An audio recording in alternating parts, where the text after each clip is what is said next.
Dans l'histoire des dirigeants nord-coréens, le train est une longue affaire de famille. Et le moins que l'on puisse dire, c'est que le train des Kim a toujours été hors norme. Si en France, les présidents ne prennent que très rarement le train ou le TGV pour des raisons de sécurité et de logistique, en Corée du Nord, c'est l'inverse. De Kim Il-sung à Kim Jong-un, les dirigeants nord-coréens ont presque toujours privilégié le train pour leurs très rares déplacements. Et pas pour des questions écologiques, mais bien sécuritaires. Et respecter la tradition n'est pas une mince affaire. Les trains nord-coréens, construits à Pyongyang, reposent sur d'anciennes technologies, probablement soviétiques, et leur blindage les rend extrêmement lents. Ainsi, ce long train ne dépasse pas les 60 km/h. Selon les informations du quotidien sud-coréen Chosun, Kim Jong-un disposerait de plusieurs trains similaires composés de 17 à 21 wagons, tous équipés de téléphones satellites et d'écrans de télévision, comme on peut le voir sur ces images de l'agence de propagande nord-coréenne. Toujours selon Chosun, on trouverait également dans ces trains des chambres à coucher ou des salons aux murs entièrement blancs réservés aux réceptions. Quant aux vitres, elles sont toutes teintées.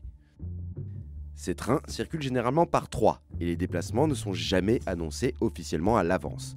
Un premier train, avec une centaine de militaires à bord, est utilisé pour reconnaître le parcours et vérifier la sécurité. Un second transporte le dirigeant et ses proches, et enfin un troisième train achemine les affaires personnelles du dirigeant et ses gardes du corps. Avant l'arrivée du train de Kim Jong-un, l'alimentation électrique des voies est coupée pour qu'aucun autre train ne puisse circuler. Lors des 4000 km parcourus par le dirigeant nord-coréen pour rejoindre le Vietnam à l'occasion de sa seconde rencontre avec Donald Trump, c'est même le trajet du train qui a été censuré sur Internet par la Chine.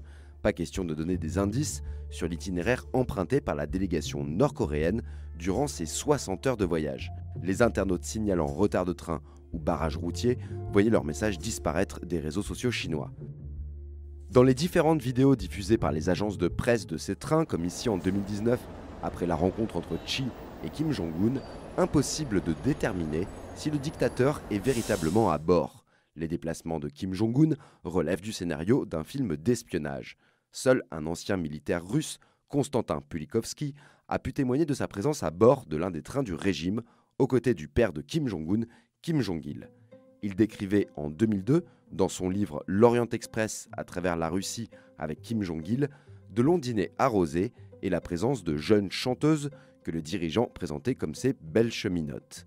Extrêmement paranoïaque et phobique de l'avion, c'est ainsi que Kim Jong-il se sera toujours déplacé à l'étranger, faisant également construire une vingtaine de gares en Corée du Nord pour son usage personnel.